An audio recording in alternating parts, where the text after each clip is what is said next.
And today I wanted to discuss a topic that often comes up in relationship readings, and that's the importance of the Upapada Lagna. There are of course two natural karakas for relationship. One, as we know, is Venus, and that's for all relationships, and Jupiter for officialized relationships. And to some degree, we can also see Rahu, because desire is almost always a prerequisite to getting into a relationship, and that's especially true in the age that we live in. Yeah. So the affliction or aspects to these planets will show blessings or curses in getting a healthy relationship. They also reveal the overall tendencies towards relationships, so it's important to see their placements in both the Rashi and the Navamsha. The Darakaraka, which is the planet in your chart of the lowest degrees, also the spouse, that shows the Atma of the partner on the soul level. It shows a connection to the person on a soul level. Whereas the 7th house of your Rashi chart indicates how you relate to others, and it could be anyone. It's your doorway to the world. So it's the public generally, and how you relate to people generally.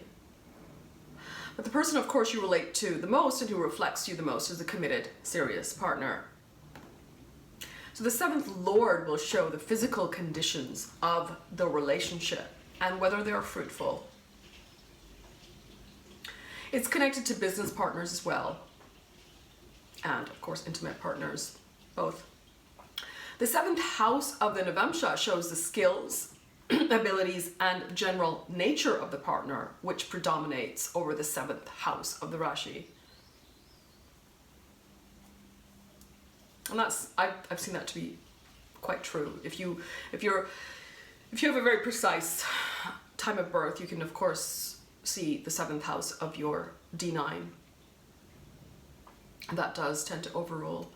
And it also shows the partner's sexual tendencies. Yeah? So then what's the Upapada? Upa means near or relating to. And it's calculated from the 12th house, taken from the Lagna. Yeah? In essence, it shows the person who ends up near and relating to you. And Pada, as we know, signifies the external manifestation of a particular house. In the Jaimini system, the Arudha or the Pada of a particular house tells us how the significations of that house are perceived by others. Yeah? And therefore it becomes a very important reference point for seeing events manifesting, because after all, the saying goes, perception is stronger than reality. Now, you may ask, what does the 12th house have to do with marriage? Well, the 12th house is the house of isolation, of living the single life, opposite from the 6th house of brahmacharya or celibacy. 7th house is the house of serious relationship, of marriage. It's the house of contractual agreements, and therefore also signifies business partners. Now, 12th is 6th from the 7th, and 6th is the house of obstacles. So therefore, when we are looking at the 12th house or its lord, we can know when the obstacles will be removed and you'll go from being single to being married. Right? So you'll go from being isolated to being a unit, a couple. The calculation is simple. I'll give you a couple of examples. You find the 12th house in your chart and see where the Lord of the 12th has traveled from the 12th house. And then you count the same number of positions from that spot. Now, this is how you reach the Upapada Lagna. Okay, so let's take a couple of examples, yeah? Suppose you are a Libra ascendant, then Virgo is your 12th house. And who lords Virgo? Mercury. So you see where Mercury has traveled from Virgo. Now it happens to be in Taurus in your chart, which is 9 places away from Virgo. So then again, you calculate 9 places from Taurus and you get Capricorn. This becomes your UL, your Upapada Lagna. So then what you can do is place Capricorn as the ascendant and read the chart from there. This will give you an idea about your partner. Another example, let's say you're a Leo ascendant. Then Cancer is your 12th house. Now you have to see where the moon is. So let's say the moon is in Aries. So that's 10th from Cancer.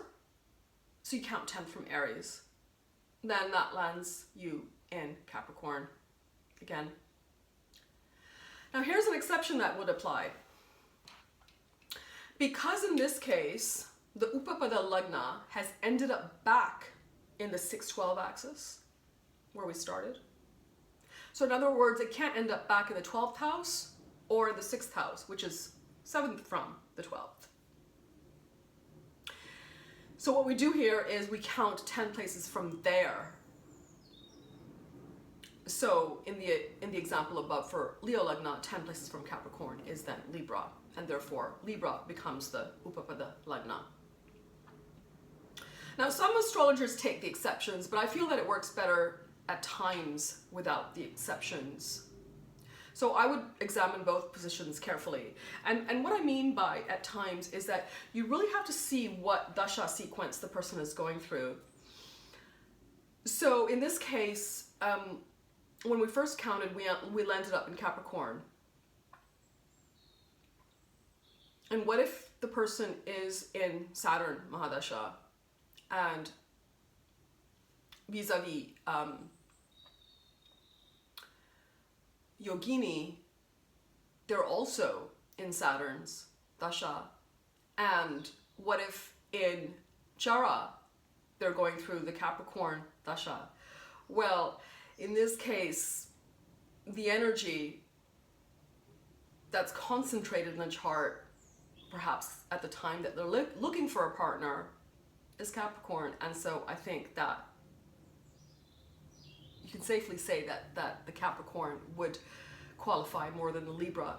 On the other hand, you could reverse the situation and say, yeah, you landed up in Capricorn, but if you apply the exception, in actuality, it would be Libra as the Upapada Lagna.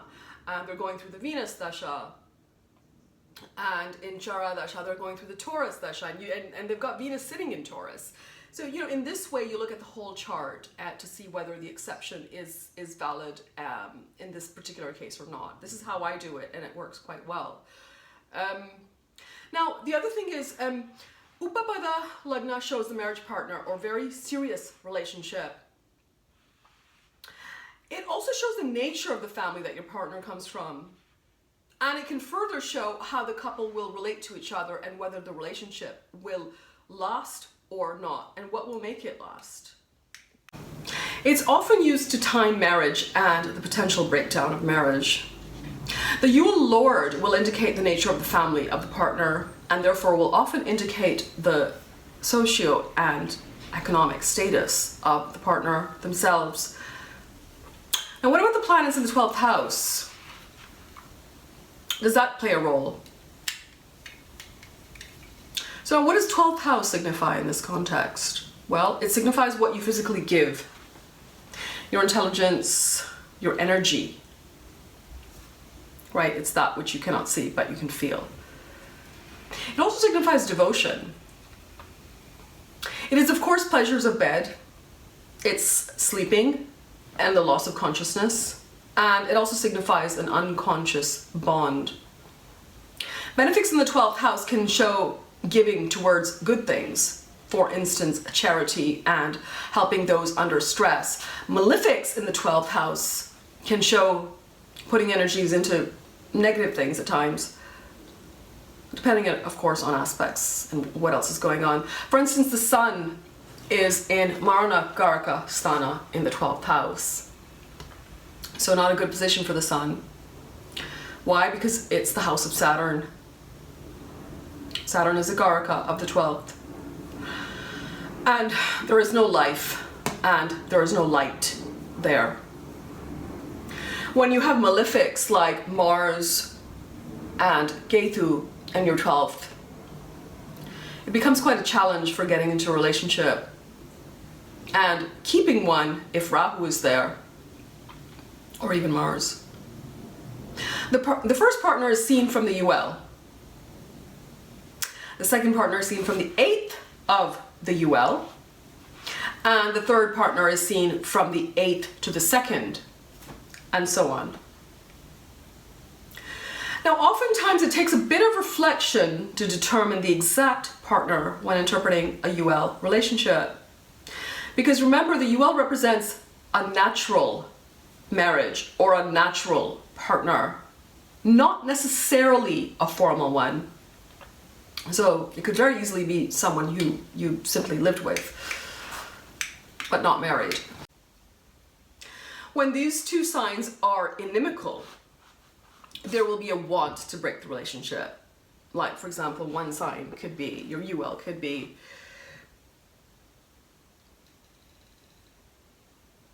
Virgo, and second from it is Libra. Well, that's an example of what works. So what I mean there is Virgo is lorded by Mercury and Libra is lorded by Venus, and they're both friends.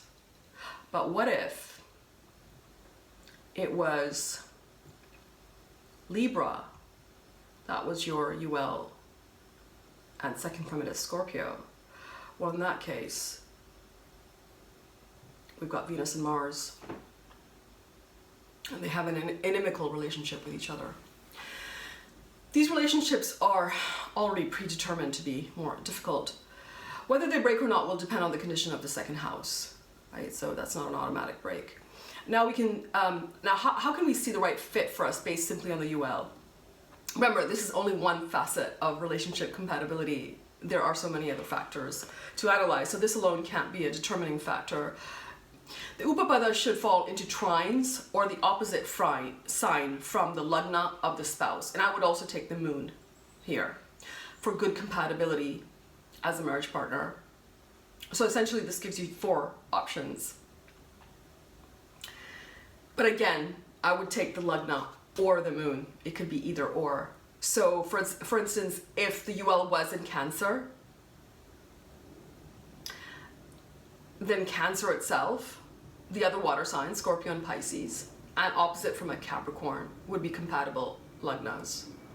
Or moon signs. So the person can be from, they can have that Lagna or they can have their moon as well in one of those signs. This is a very general rule. There are other ways to see this as well. So for instance, you have Sun and Mercury in your UL Lagna, which happens to be Virgo.